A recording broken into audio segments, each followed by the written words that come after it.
Hello, Miami. This is 305 Sports Now, your home podcast and channel for all things Miami sports related. I am Will, and first things foremost, I want to say happy Thanksgiving to everybody. I know I said I may take a break and not appear before Thanksgiving, but I decided I was going to appear before Thanksgiving anyway. So happy Thanksgiving to everybody. Hope you guys have a wonderful time with your friends and family. Okay, be safe out there as well. And I'm going to be doing a couple episodes throughout the week.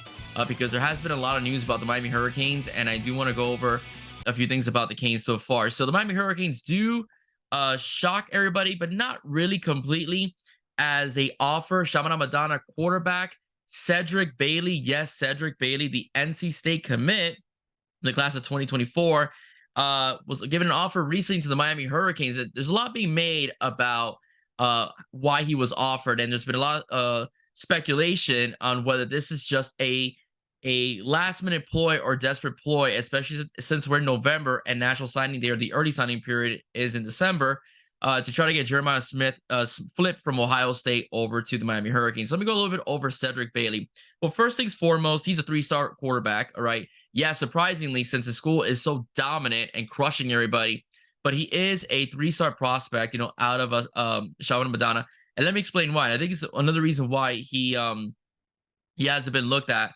as well by many of these schools. He's about 6'5", 185 pounds. Okay, so he's very, very thin. I do think at the collegiate level he will get bigger, all right, as well. But he is thin, but he's productive. Okay, he's very productive in 2022, and this is in 14 games played, which I'm assuming they're including the playoffs as well. In 2022. He went 203 for 289, 70% completion of his passes, 335,000 yards passing, 45 touchdowns, and 5 interceptions only. Okay, so his touchdowns to interception ratio is absolutely astonishing. So it means he's very good at protecting the football and does not make many mistakes, when choosing, which receiver to go to. In 2023, in just 11 games, not including the playoffs, 172 for 240. 2,411 yards, 71% completions, 36 touchdowns, and 5 picks. Again, I'm not including the additional 3 games you get to go into the playoffs as well. Okay. So offer came recently. Let me think why.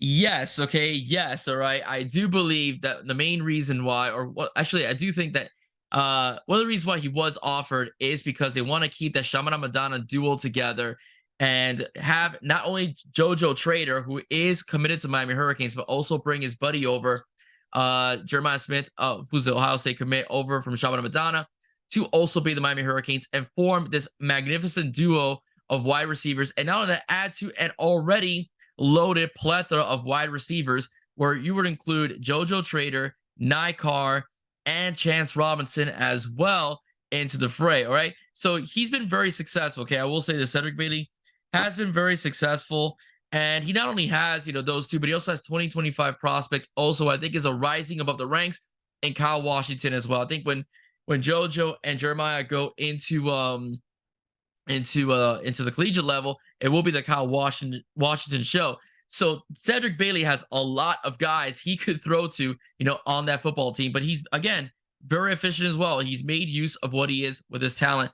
A pocket passer per se, but doesn't mind running either, does Cedrick Bailey. So he could be a diamond in the rough for any school to pick up. And I do think that if you put him with around the right talent, especially at the skill position, he will be successful. And he's also somebody that you can use in a dual threat fashion, because you can tell from his huddle video, he's also very fast as well. But again, why not? Okay, so one of the things about him is that, well, you know what? Mario Cristobal is desperate to get Jeremiah Smith, and that's why he offers Cedrick Bailey. Could be a possibility, okay? But why not? Why not? You're competing against the big boys. It's a business. You're trying to make your team better. You're trying to win national championships. So you're going to do whatever it takes within the rules and with integrity to get the guys you need to win for your program.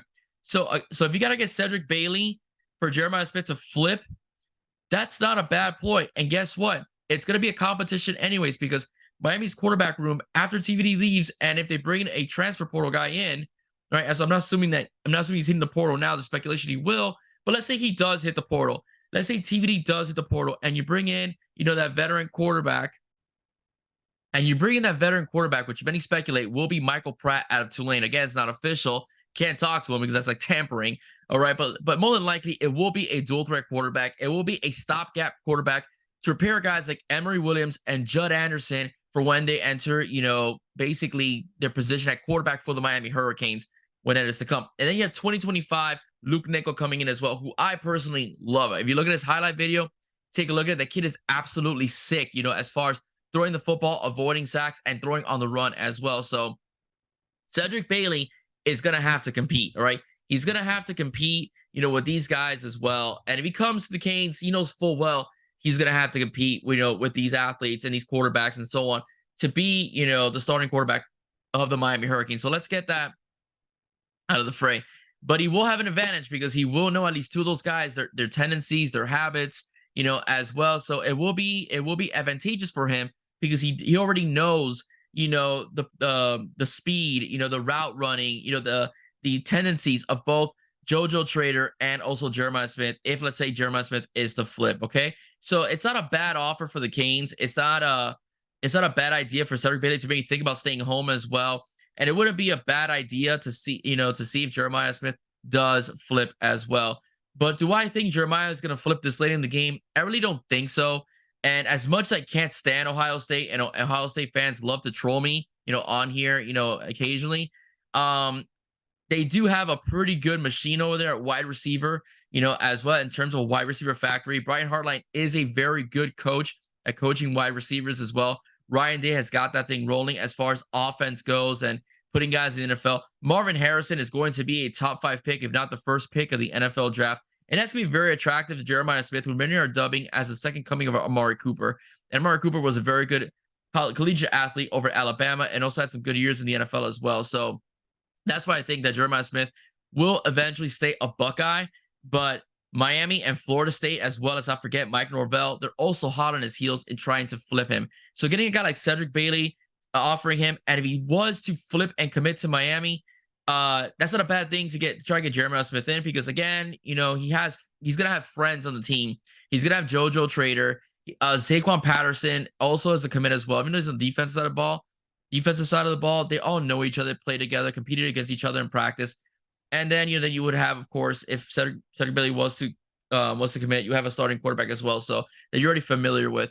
But Ohio State, Francis Aaron Nolan, committed to Ohio State. He's a top tier quarterback. I think that Jeremiah Smith sees that. He sees what they've done with quarterbacks. He sees what they've done, with wide receivers over their OSU. So I just don't see Jeremiah Smith flipping not only just to Miami or even Florida State as well. If he becomes a Cane, fantastic. We all know that Shannon Dawson loves throwing to wide receivers.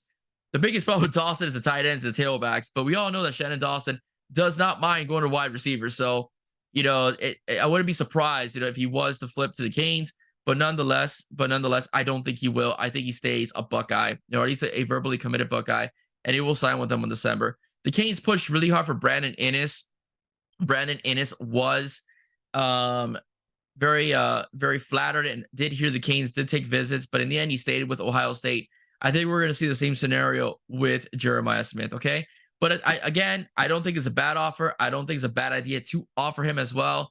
I do think that he might be a diamond in the rough. He could be the next Michael Penix as well, who's also from Florida and is balling out right now over in Washington, Heisman Trophy candidate. The deal's got his team competing for a playoff spot, and for a chance at the national championship.